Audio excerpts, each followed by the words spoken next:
Super team কিন্তু কোনো গোল দিতে পারেনি। টাইম কিন্তু শেষ হয়েছে, কিন্তু রেফারি জানিয়ে দিলেন লস টাইম আরো 3 মিনিট। দেখা যাক কি করে নাইম সুপার টিম।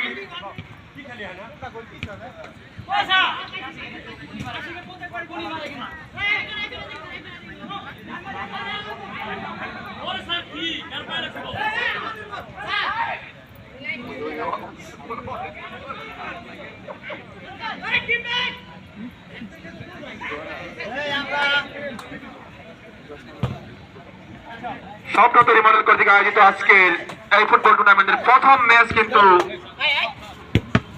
সময় শেষ প্রান্তে কিন্তু চলে আসছে। আর 2 মিনিট হয়তো বা খেলা চলবে, তারপরে কিন্তু একটি দলকে হয়তো বা জয় ঘোষণা করা হবে।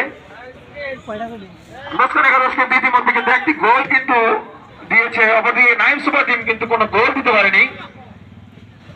দুই টিমে কিন্তু অত্যন্ত সুপার এবং ভালো খেলছে। আমরা নিঃসন্দেহ করতে পারি দুই টিমের ম্যান কিন্তু অনেক চৌকস প্লেয়ার আছেন, যারা বড় বড় টুর্নামেন্টে অংশগ্রহণ করে থাকে।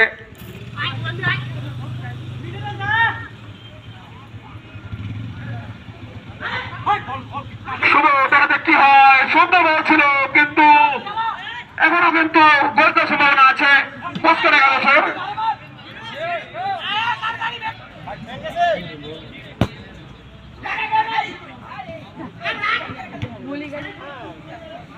আশিক তোর ভুল বল লাগবো, বল বাইরে বেড়ালে তো তোমার টাইম লস।